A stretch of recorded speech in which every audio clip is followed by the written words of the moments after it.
The following is a Hoop Ball presentation.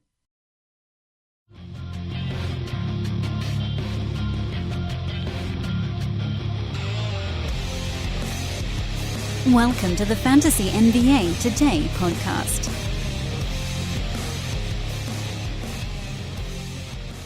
Well, folks, you made it to the end of the week.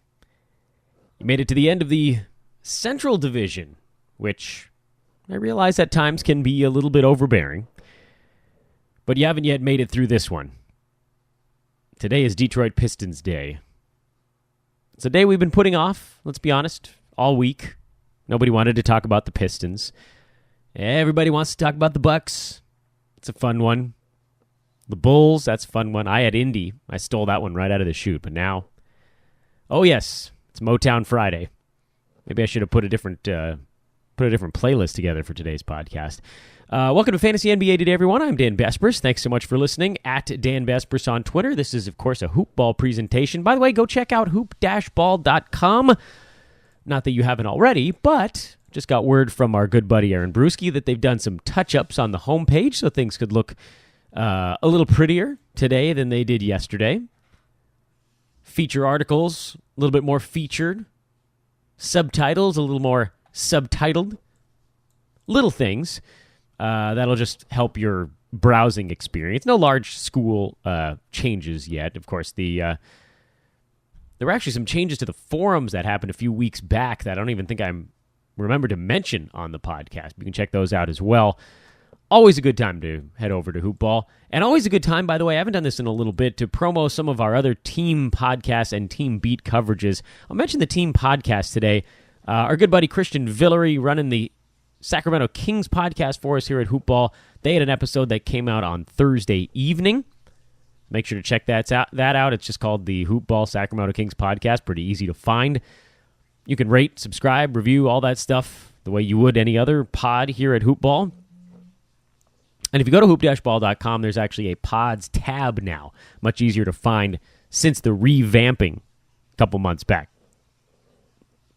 But you're not here to listen to me talk about Hoop Ball. I mean, you are during the season. You're not right now. Doesn't mean I can't, but I won't. Hope everybody's also enjoyed the fact that all of our podcasts are available now via YouTube and Facebook as well. Something that I should have been talking about more over the course of the week, but also haven't done a great job of. We've had a couple of new YouTube subscribers since we started this. Every show we're doing right now is going out via YouTube and Facebook. Every podcast. In fact, I think as I'm recording this show, I can look at the Hoop Ball Twitter feed at Hoop Ball Fantasy and notice that the last tweet was actually the YouTube link to that Hoop Ball Sacramento Kings pod. So that's a pretty fun one. Make sure to subscribe to our YouTube channel. It's actually a really big deal for us because YouTube changed their terms of service about a half a year ago.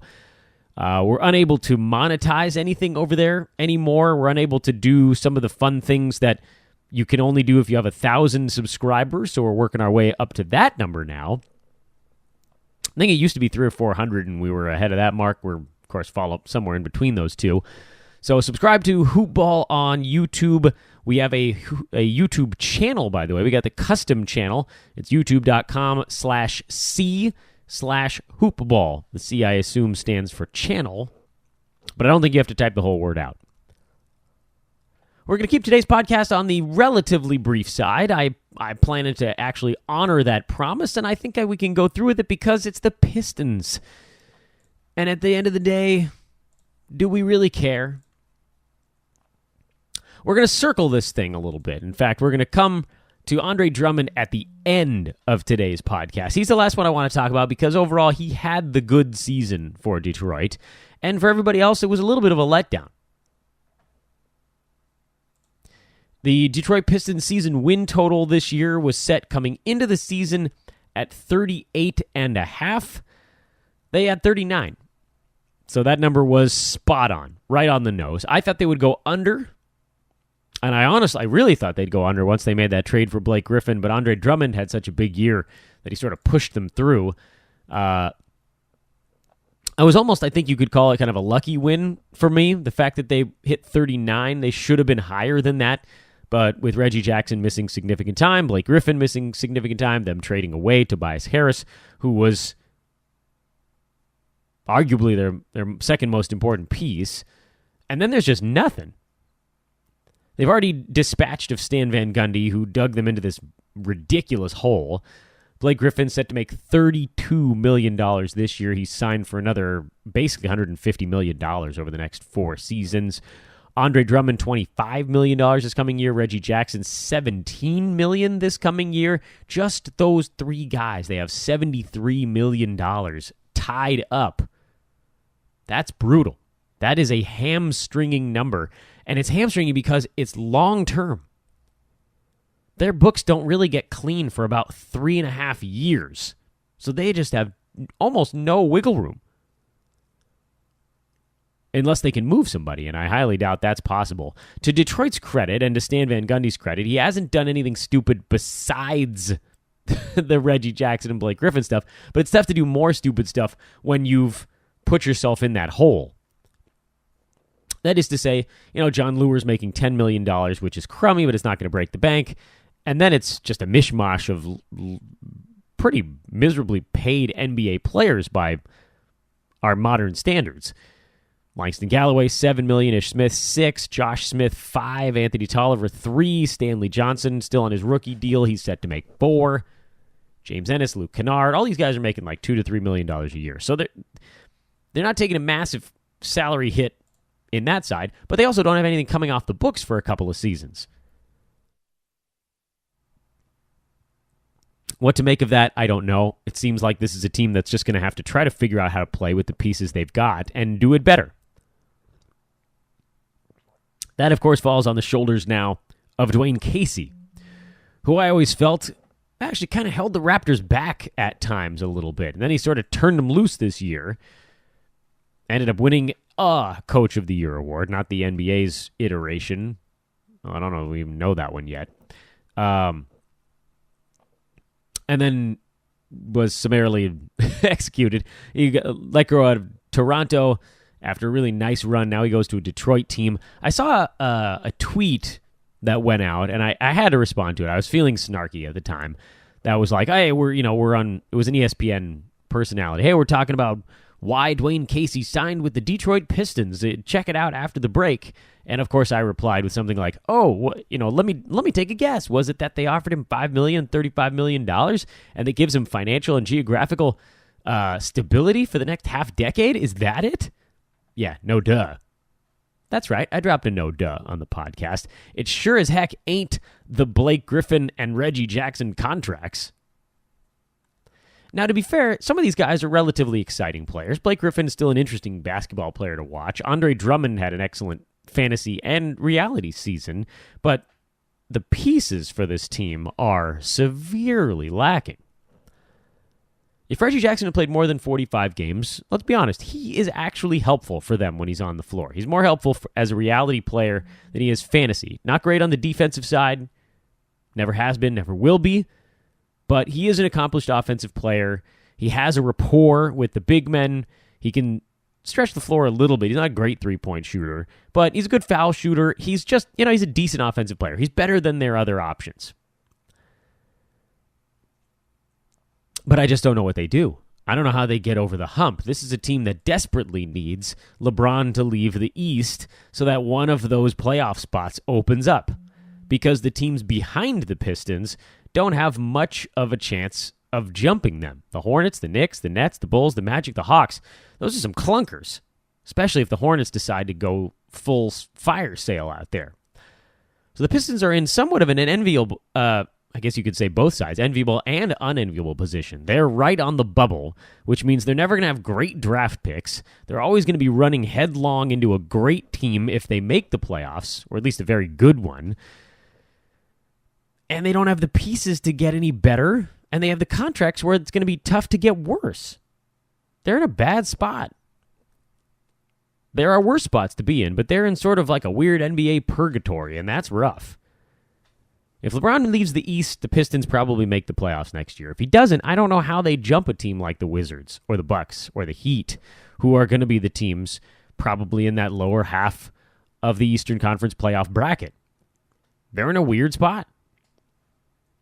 They're they're like the worst lottery team, basically. Not entirely true. West has a couple of teams that are right there. But, you look at the West, you look at a team like the Nuggets. They're a good basketball team. If they make the playoffs next year, they could actually put a scare into somebody. Clippers, maybe that's another team you could call kind of in that Pistons bucket. Not good enough to make noise, not bad enough to rebuild. But Jerry West, he's got a plan, at the very least. He got rid of the Blake Griffin contract. That was a big step. Okay, so how do they play together? What can this team actually do? What sort of... Can they win? I'm actually be curious to see. They may have just put out that same number next year. I think if the Pistons have a season win total around 38.5 again next year, I'd probably take the over and just hope that Reggie Jackson and Blake Griffin can play a little bit more. Forget better, just more. From a fantasy perspective, and that's generally what we're talking about here on the podcast, this is a tough team to break down. Blake Griffin was number 57 on the year by average, but he missed 24 games, as usual, shooting a miserable 43.8% as his game continues to move farther and farther away from the bucket. I mean, that's bad. That's really bad. A guy of his athleticism and size, and I know he's not the world's biggest power forward, but in the modern NBA, where everybody's a stretch something, he's fine. He's more than big enough to hold his own. He's, 6'9", 250? And yet, he's out there, and he's chucking. He's chucking. This is a guy who shot, look at his career arc with LA. 50, 55, 54, 53, 50, 50, 49. And then all of a sudden, this year, 43.8? That's a huge drop-off. Number of shots he took didn't change much. Three-pointers changed a lot. And he's not that good from downtown. He's a 34% three-point shooter, which isn't terrible, but he went from 1.9 three-pointers per game last season to 5.5 this year. A monumental jump. And we told you, his number of shots didn't change very much.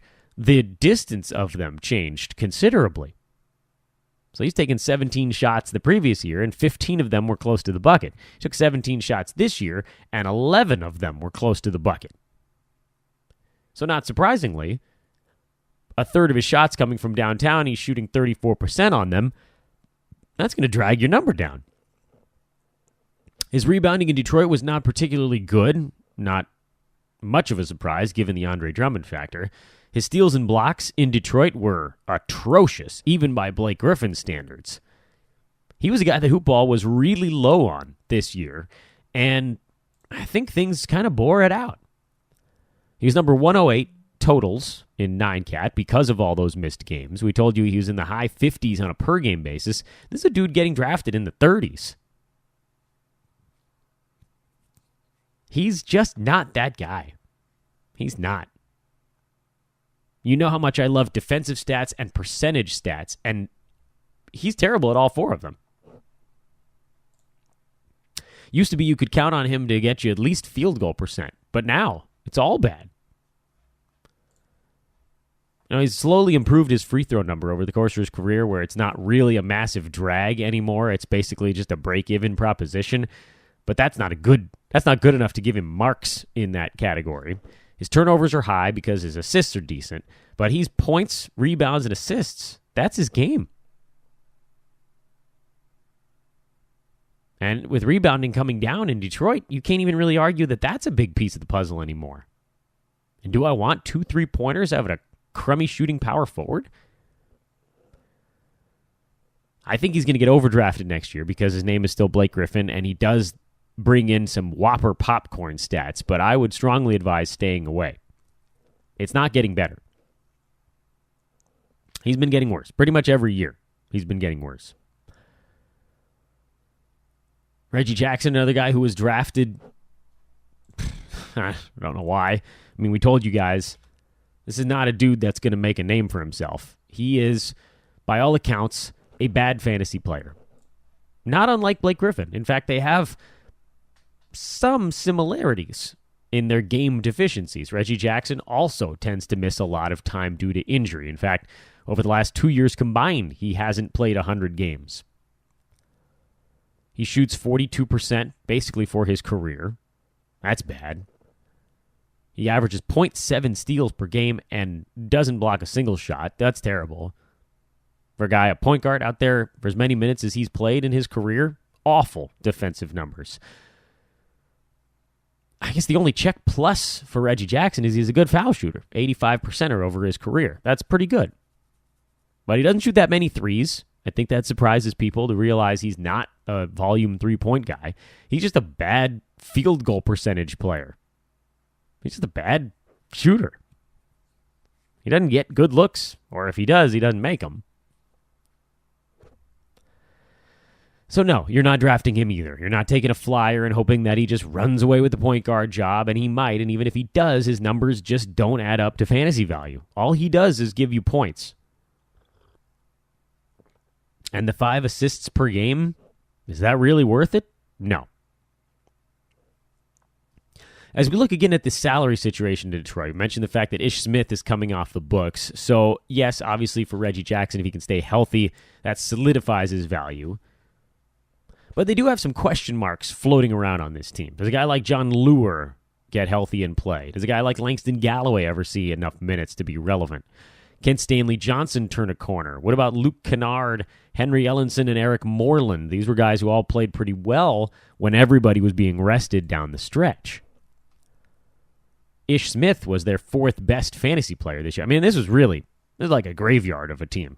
Reggie Bullock, who moved into a pretty sizable role when Tobias Harris was jettisoned to Los Angeles, ended up as the number 116 fantasy play on a per-game basis. And, of course, a lot of that came post-trade deadline.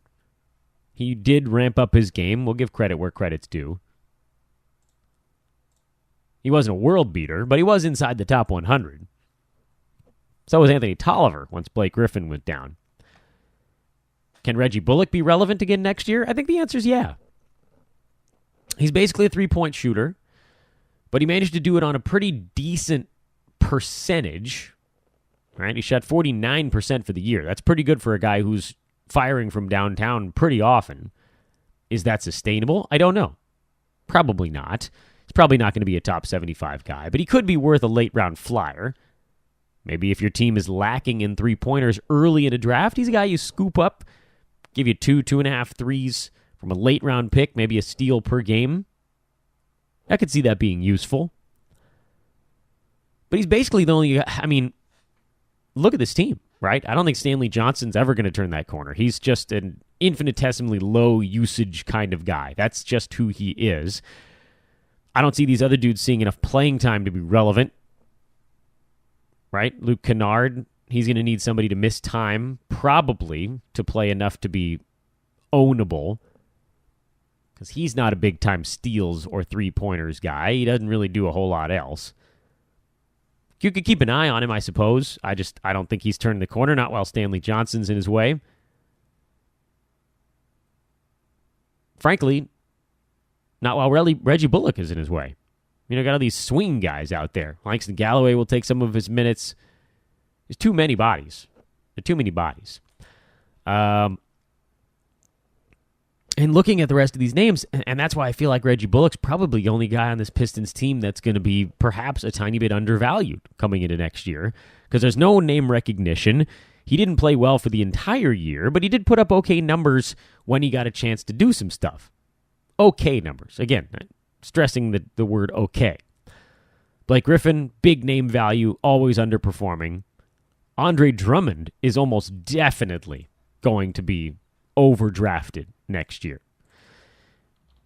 And this is one of those spots where I want to stop and say, he had a fantastic year. I tried to trade for him in one league where I was punting free throws, and you couldn't pry that dude out of the owner's cold, dead hands. Drummond shot 53% from the field. He managed to get his free throw percentage over 60 this year, which I realize in a vacuum sounds pretty awful, but this was a career 39%er who went up by 20 percentage points. That's pretty impressive. Remember when he was shooting like 75% to start the year? I did warn you guys that number would come back a little bit. But I'll admit, I thought it was going to drop farther than 60. I thought he was headed down into the 50s. So he impressed me with the improvement in free throw percentage. He didn't kill you in that category, which allowed his other strong performing categories to sort of counterbalance. And he ended up as a top 25 guy. 15 points, 16 rebounds, 1.5 steals, 1.7 blocks to go along with 3 assists, a number that was very high when they were running offense through Andre in the high post. Things did change, of course, once Blake Griffin showed up. Here's the issue. We don't know if the 60% foul shooting is sustainable. We don't know if the assists are sustainable. We don't know if the combo of steals and blocks is truly sustainable. This is the first time he's hit that mark in both categories in the same year. Now, for Drummond, he's had a year where he excelled in blocks. He's had some years where he's been around 1.5 steals per game. He's never really had a year where he managed to push it all the way to that 3 combined steals and blocks. He's gotten close, but this was his best by a pretty good amount. By about 15 to 20% over his previous best combo number. So there were a lot of career marks this year for Andre Drummond. 16 rebounds was a career best. 3 assists, far and away a career best. Is this who he is now? The answer is possibly. Maybe this is something he can duplicate this coming season. Maybe he can get back to this number. But there's nowhere to go but down. That's the problem with a guy like Andre Drummond, who, by the way, I loved his fantasy season. Really impressed me. I want to stress that again. But there's really nowhere to go but down.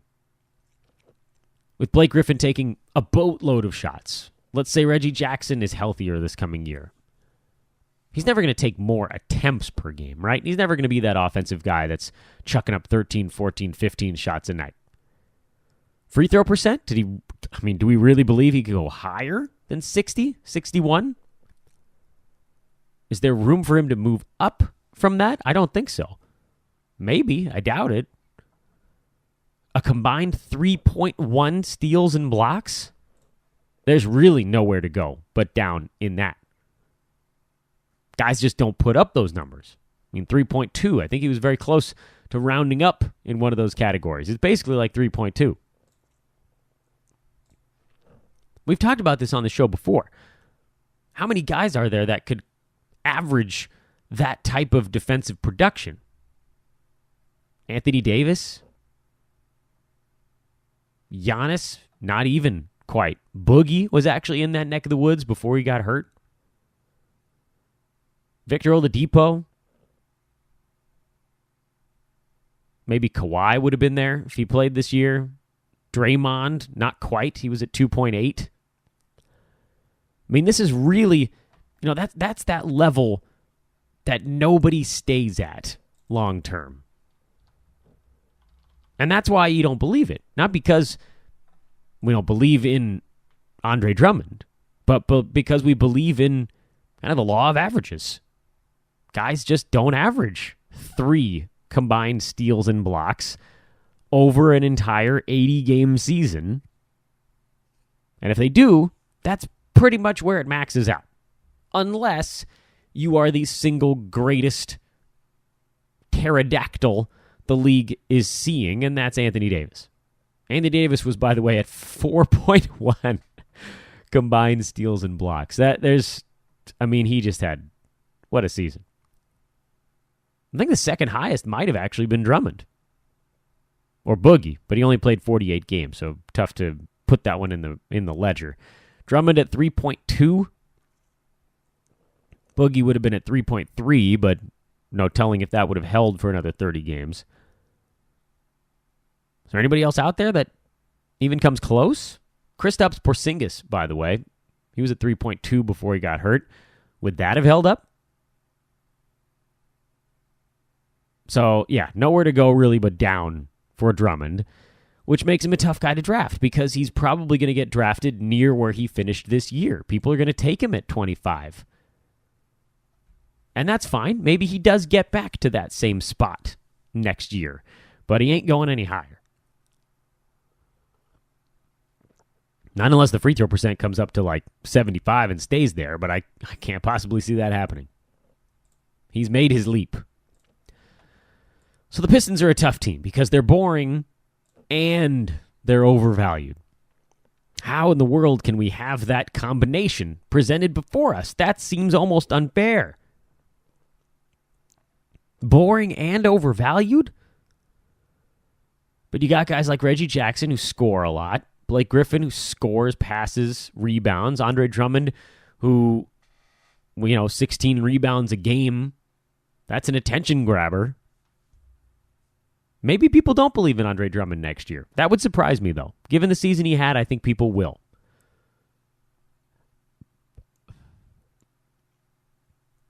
You got the injury concerns. I mean, it snowballed on you. And that's why I'd be totally fine if all of you guys, the disciples of Fantasy NBA Today, and myself, if we ended up with 0 Detroit Pistons next year. I do think I'll end up with at least 1 share of Reggie Bullock. Because I just don't see anybody taking his job.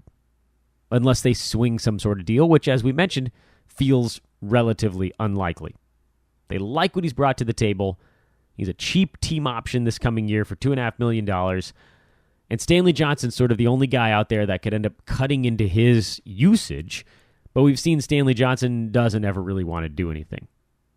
He might touch the basketball. Sure, he might touch it. But he'll hot potato that sucker to somebody else.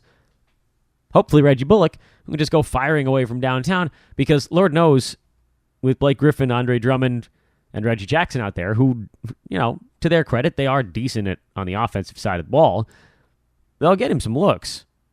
They've got good passing big men on this team, which means the little guys are going to have a couple of clear looks at. Hopefully they can capitalize on that. But otherwise, that's a tough one. All right, did I make that even remotely interesting? The Pistons? Ugh, what a team. Interested to see what Dwayne Casey implements. He's got a lot to work on. Maybe Blake Griffin will get hurt and Anthony Tolliver will turn into a monster for a few weeks again. That might be our best guess, although I believe his contract did come off the book, so oh well. This brings us to the weekend, ladies and gentlemen. We'll wrap it up next week. That's the last week here of our end-of-season review, a trip through the NBA, the Eastern Division, the Atlantic, I should say, the Atlantic Division of the Eastern Conference next week.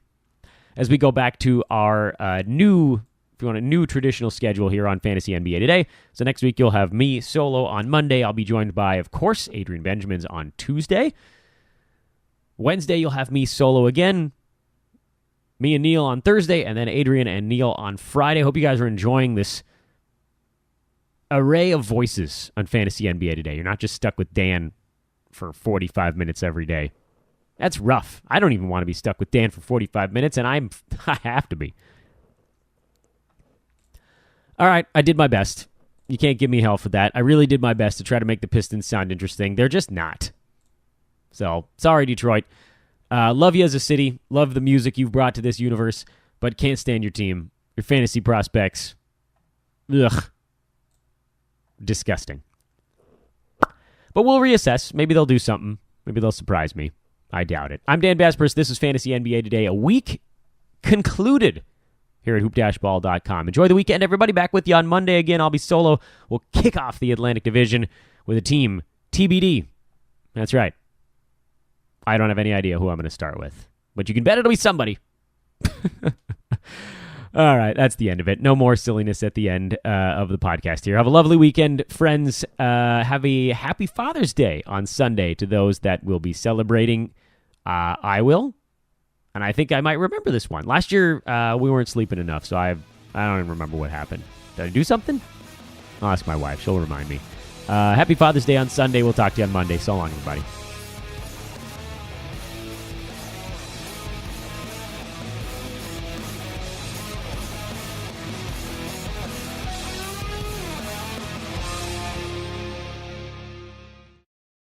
This has been a Hoop Ball presentation.